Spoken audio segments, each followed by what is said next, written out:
Chocolate chips की आपने आवाज़ सुनी ना। आज हम बनाने वाले हैं चॉकलेट चिप्स, वो भी 40 रुपीज़ में। ना बटर की ज़रूरत है, ना इसमें कोको पाउडर की ज़रूरत है, ना ऑयल की ज़रूरत है, ना दूध की ज़रूरत है और ना ही चॉकलेट की ज़रूरत है। तो बनेंगे कैसे? चले फिर आज बता ही देती हूँ। वीडियो शुरू करने से पहले छोटी सी रिक्वेस्ट है, अगर आप चैनल पे नए हैं तो चैनल को सब्सक्राइब कीजिएगा। बिस्मिल्लाहिर्रहमानिर्रहीम। यहाँ पे सबसे पहले हमें चॉकलेट बिस्किट चाहिए। आप कोई भी चॉकलेट बिस्किट ले सकते हैं और इसमें जो चॉकलेट लगी हुई है वो मैं निकाल दूंगी। सिंपल वाले चॉकलेट बिस्किट भी आप ले सकते हैं। चॉकलेट बिस्किट कोई भी टाइप का हो, कोई मसला नहीं है।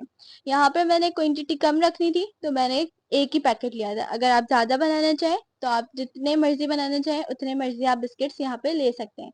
सबसे पहले मैं इसका पाउडर बनाऊंगी। मेरे पास ये मशीन थी, छोटी वाली मशीन है, बड़ी वाली मशीन में बिल्कुल भी नहीं पिसेंगे। अच्छा, आपने क्या करना है, पहले इसको तोड़ तोड़ के डालना है। मैंने पहले एक दफ़ा में डाले, मशीन में लगाए, पर वो तोड़े नहीं थे तो वो बंद ही नहीं हो रहा था। फिर मैंने अगेन निकाले बाउल में, फिर अगेन मैंने इसको तोड़ के फिर ऐड करा और थोड़े थोड़े करके मैंने इसको पाउडर बना लिया। यहाँ पे अल्हम्दुलिल्लाह पाउडर तैयार है। ठीक है, अब आपने क्या करना है, ये मेन पॉइंट है। अगर आपने यहाँ पे मिस्टेक कर दी तो आपके चॉकलेट चिप्स नहीं बनेंगे। तो ये चीज़ आपने गौर से सुननी है। यहाँ पे 1 टेबल स्पून मैंने कॉफ़ी पाउडर ऐड किया है। ठीक है, 3 in 1 थी मेरे पास, वो मैंने ऐड कर दी। कोई भी कॉफ़ी ऐड कर सकते हैं आप। बात को गौर से सुनिएगा। यहाँ पे मैंने सबसे पहले डाला 1 टेबल स्पून वाटर, यानी कि पानी, कोई भी आप ले सकते हैं। उसके बाद मैंने इसको मिक्स किया। फिर अगेन मैंने 2 टेबल स्पून डाला। ठीक है, उसको फिर मिक्स किया, फिर 1 टेबल स्पून डाला। जितनी इसमें रिक्वायर्ड है ना, सिर्फ उतना ही आपने डालना है। ये नहीं कि आप एक साथ ही सारा डाल दें, ऐसा बिल्कुल नहीं करना है। अक्सर ऐसा होता है ना कि हमारे अंदर चुल होती है कि टाइम बचाने के लिए ना हम झटपट सा काम कर लें, उल्टा सीधा ही काम हो जाता है। तो वो बिल्कुल भी आपने काम नहीं करना। ऐसा करने से ये होगा कि ये फिर बनेंगे ही नहीं चोको चिप्स। तो हमने थोड़ा थोड़ा करके वाटर ऐड करने हैं। ठीक है, जितनी रिक्वायर्ड है ना उतना ही हमने ऐड करना है, बस। यहाँ पे वाटर का काम खत्म। अब हमने क्या करना है, एक मैंने दूध वाली जो थैली होती है ना, वो मैंने ली और ग्लास के ऊपर लगा दिया। ठीक है, और इसमें मैंने सारा ये जितने भी था हमारे पास बैटर, वो हमने इसमें डाल दिया।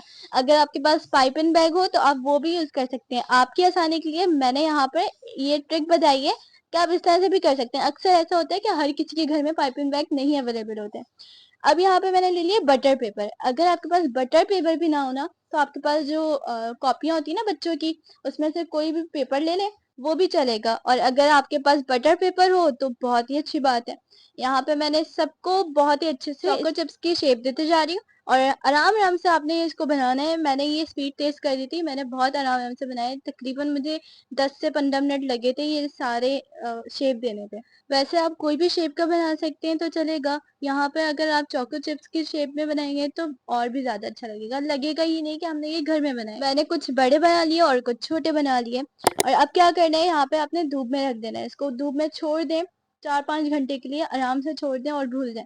उसके बाद ये तैयार हो जाएंगे। अगर धूप में भी नहीं तो आप इसको ओवरनाइट के लिए छोड़ दें, दूसरे दिन आप देखिएगा तब भी तैयार हो जाएंगे। बहुत सिंपल प्रोसेस मैंने आपको बताया है, बहुत आसान सी रेसिपी शेयर की है और बच्चों की फेवरेट रेसिपी है, तो बच्चों को ज़रूर बना के खिलाइएगा। केक वगैरह में भी आप यूज़ कर सकते हैं इसको, बिस्किट्स में भी, और बहुत सारे डिज़र्ट ऐसे होते हैं जिसमें चोको चिप्स डाले जाते हैं, तो उसमें भी आप यूज़ कर सकते हैं। और इतने कम बजट में बन के ये तैयार हुए हैं। अगर आप बाहर से बेकरी वगैरह से अगर परचेज़ करते हैं तो 150-200 तक के ही ये मिलेंगे और वो भी इतने सारे नहीं मिलेंगे। तो हमारे जो ये तैयार हुए हैं 40 से 50 रुपीज़ में तैयार हुए हैं। तो इतने आसान से आप लोगों के साथ रेसिपी शेयर की है, तो ज़रूर ट्राई कीजिएगा। और स्टोर भी आराम से कर सकते हैं पूरे मंथ के लिए और बिल्कुल भी ख़राब नहीं होंगे। स्टोर इसको फ्रिज में कीजिएगा, इंशाल्लाह ताला ये रेसिपी आपको पसंद आने वाली है। दुआ में याद रखिएगा। इसी तरह से न्यू रेसिपी के साथ आऊँगी, जुड़े रहिएगा और आसान सी रेसिपी के साथ आऊँगी। अल्लाह हाफ़िज़।